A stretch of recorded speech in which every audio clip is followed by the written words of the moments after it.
Hey voters, Anthony Haslage, the internet politician here. Before I begin, do not forget to like and subscribe to keep up to date on new content. Now, we're returning to my political positions document, and where we left off was at employment and job creation. So, the process for employment should be fair and equitable so that all people may partake in and benefit from capitalistic economic systems. This can be done through the updating of our infrastructure, the renegotiation of free trade agreements to avoid outsourcing, offering financial incentives to businesses that grow within our nation, close tax loopholes that allow for international tax shelters, and invest in alternative energy sources and improve our schools. I think those are all common sense. Like, I shouldn't have to explain it much more than that. No one should be disqualified for a job if they are capable of doing the job. I mean, there's exceptions for criminality. I mean, if you were a bank robber, you probably shouldn't be working at a bank. But you understand what I'm talking about here. A lot of businesses, especially the richest ones in this country, don't pay any taxes. And, well, I get that to get them to put a headquarters in a new location, give them a tax break as an incentive. At some point, you have to say, okay, you've been here for 3 years. It's an arbitrary number. 3 years. Maybe you should start paying some taxes so, we could feed the hungry. It doesn't seem crazy to me. So next topic is energy. We need to be energy independent, and any feasible economic and environmentally responsible approach is worth investigating. Prior to the 1920s, California produced more than half of the world's crude oil, and before that it was Texas. Currently, Alaska and along the Gulf Coast, there are significant oil reserves. Nearly half of our nation gets its electricity from coal, and the other half from nuclear and hydroelectricity. Now, I do realize there's a lot more wind farms. So, and then there's solar farms. I think the percentage for those is maybe 15% or less. Don't quote me on that, obviously. So some statistics show that our supply of crude oil reserves can last the nation upwards of 20 years. While drilling, hydraulic fracturing, and piping occurring all over our nation,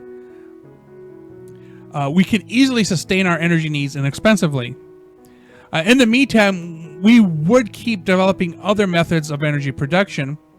It was predicted that by 2016, the cost of hybrid vehicles would be economically feasible, and Tesla has shown they can be. They're not the lowest level of economically feasible, but, this document was written in 2013. It also predicted that by 2021, the cost of full electric vehicles would be economically feasible. I mean, it's right. Who in 2021 could really afford a new car? Really? But I think it's still true that the high cost does not offset the savings quite yet, and there's a lot of benefits tax-wise, and I think some of the earlier ones have already expired. But if you get your home set up to charge your vehicle, and you properly maintain your vehicle, at some point you'll see a cost savings. I don't know when that'll be, though. So when it comes to the issue of cap and trade legislation, now we're getting some deep stuff, some deep stuff. There are two sides of the argument. First, there's the pro-argument on limiting emission output and selling any remaining allowance within that output limit as a profitable means, which is the trade part, obviously. So let's say Plant A had an allotment of 10, whatever the unit is, and Plant B had an allotment of 10, but Plant A produces 12, and Plant B produces 8. Then, in theory, Plant A could buy from Plant B their remaining 2. The overall purpose is to limit pollution, of course. Second, there is a counter-argument that allowing businesses to exchange the output allowance could potentially endanger job creation and raise utility costs as if a national energy tax is imposed. So, I don't know. I haven't heard anything on it recently. And I would love to see a happy medium. How do you balance the system where pretty much everything is a commodity and can be traded? Like, You can't say, well, if you don't use it, you lose it, or maybe you can. But that seems awfully. You're really hurting capitalism, I guess, at some point when some limits get put on things. It's a hard issue to talk about. I'm not quite sure where else to say about it. But we're gonna move on to environment. Speaking of, so I live near the Great Lakes. I actually south of Lake Erie, and they are our most significant natural resource. It's also where our fresh water comes from after it's cleaned, because nobody wants to drink fish poo. It and our natural wonders need to be protected and preserved. Our parks are the only places that remain in some cities where trees exist. That's why they call them concrete jungles, and you're lucky to see a park in some cities. We need trees to clean our air. Clean energy sources and emission standards help us ensure our future.